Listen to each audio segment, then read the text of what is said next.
Hey guys! Welcome back to my channel 2 takes. మీరెలా ఉన్నారు? నేనైతే చాలా బాగున్నాను. ఈరోజు మనం వీడియోలో చూడబోతున్న రెసిపీ వచ్చేసి వెజ్ మంచూరియా. వెజ్ మంచూరియాకి మనం ముందుగా క్యాబేజ్‌ని తురుముకొని పక్కన పెట్టుకోవాలి. ఇప్పుడు వెల్లుల్లిపాయి, పచ్చిమిర్చి, ఆనియన్, క్యాప్సికమ్, పుదీనా, కొత్తిమీర అన్నీ గూడా సన్నగా కట్ చేసి పక్కన పెట్టుకోండి. మనం ముందుగా తురిమి పెట్టుకున్న క్యాబేజీలోకి 2-3 టేబుల్ స్పూన్స్ ఆఫ్ శనగపిండి యాడ్ చేసుకోండి. మీ దగ్గర కార్న్ ఫ్లోర్ అవైలబుల్‌గా ఉంటే అది కూడా 2-3 టేబుల్ స్పూన్స్ యాడ్ చేసుకోండి. ఇఫ్ ఇన్ కేస్ లేదంటే మీరు బియ్యపు పిండితో రీప్లేస్ చేసుకోవచ్చు. తర్వాత 1 టేబుల్ స్పూన్ ఆఫ్ కారం, హాఫ్ టేబుల్ స్పూన్ ఆఫ్ ఉప్పు, half table spoon of garam masala add చేసుకోండి.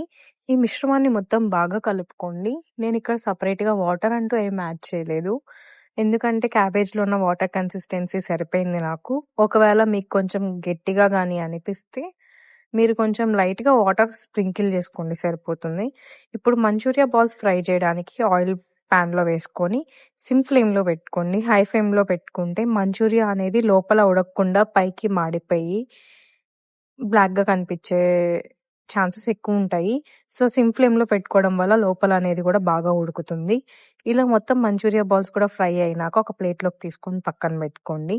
చేసే పాన్ తీసుకొని దాంట్లో 2-3 table spoon of oil add చేసుకోండి. ఆయిల్ బాగా హీట్ ఎక్కాక ముందుగా కట్ చేసి పెట్టుకున్న వెల్లుల్లిపాయ ముక్కలు, పచ్చిమిర్చి, క్యాప్సికమ్ అండ్ అలానే ఆనియన్ వేసుకొని 3-5 మినిట్స్ సాటే టైప్‌లో ఫ్రై చేసుకోండి. ఇక్కడ టిప్ వచ్చేసి ఆనియన్ అండ్ క్యాప్సికమ్ డైస్డ్‌గా కట్ చేసుకోండి. అప్పుడు మంచూరియాలోకి టేస్ట్ అనేది చాలా బాగుంటుంది. అండ్ అలానే మనం మంచూరియాలో యాడ్ చేసే సాసెస్ అన్నీ రెడీగా పెట్టుకోవాలి. నేను ఇక్కడ green chilli sauce, red chilli sauce, soya sauce, vinegar వాడాను. ఫస్ట్ మనం 2 table spoon of green chilli sauce add చేసుకోవాలి. ఆ తర్వాత 2 table spoon of red chilli sauce, half table spoon of soya sauce and 1 table spoon of vinegar కూడా add చేసుకొని ఇవంతా బాగా mix చేసుకొని ఒక 2-3 మినిట్స్ హై ఫ్లేమ్‌లో పెట్టుకొని బాగా ఫ్రై అవ్వనివ్వండి. ఇప్పుడు మీరు ఒక బౌల్ తీసుకొని దాంట్లో కార్న్ ఫ్లోర్ కానీ మైదా కానీ 1-2 టేబుల్ స్పూన్స్ తీసుకొని దాంట్లో వాటర్ మిక్స్ చేసి లంప్స్ లేకుండా బాగా మిక్స్ చేసి పక్కన పెట్టుకోండి. ఆ తర్వాత సాసెస్ అన్ని మిక్స్ చేసేసుకున్నాక మనకెంత కన్సిస్టెన్సీ కావాలో అంత తగ్గట్టు వాటర్ పోయాలి. నేనైతే ఇక్కడ 1/2 లీటర్ వాటర్ పోసాను. ఈ వాటర్ అంతా బాగా బాయిల్ అవ్వనివ్వాలి. బాగా బాయిల్ అయినాక నేను ఏదైతే లంప్స్ లేకుండా మిక్స్ చేసి పెట్టుకోవాలన్నానో ఆ పేస్ట్ మొత్తాన్ని వాటర్‌లోకి యాడ్ చేయండి. యాడ్ చేయడం వల్ల మంచూరియాకి కావాల్సినంత థిక్ గ్రేవీ అనేది మనకి రెడీ అవుతుంది.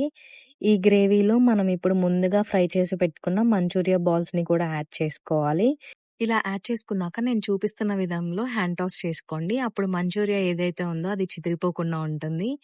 ఇప్పుడు మీరు ఎలా అయితే తినాలనుకుంటున్నారో అంటే కొంచెం జ్యూసీగా కావాలి అనుకుంటే 2-3 మినిట్స్ హై ఫ్లేమ్‌లో పెట్టి ఇలా మిక్స్ చేసుకొని పక్కన పెట్టేయొచ్చు. లేదు మీకు కొంచెం డ్రైగా కావాలి అని అనుకుంటే ఇంకో 2 మినిట్స్ ఎక్కువసేపు ఉంచుకొని స్టవ్ ఆఫ్ చేసేయొచ్చు. లాస్ట్‌లో కొత్తిమీర, పుదీనాతో కూడా గార్నిష్ చేసుకుంటే టేస్ట్ చాలా బాగుంటుంది. మీరు కూడా ఒకసారి ట్రై చేసి టేస్ట్ ఎలా ఉందో నాకు కామెంట్‌లో చెప్పండి. నా వీడియో గాని ఫస్ట్ టైమ్ చూస్తున్నట్టయితే please do subscribe to my channel. Thanks for watching. Stay safe and take care. See you until next vlog. Thank you.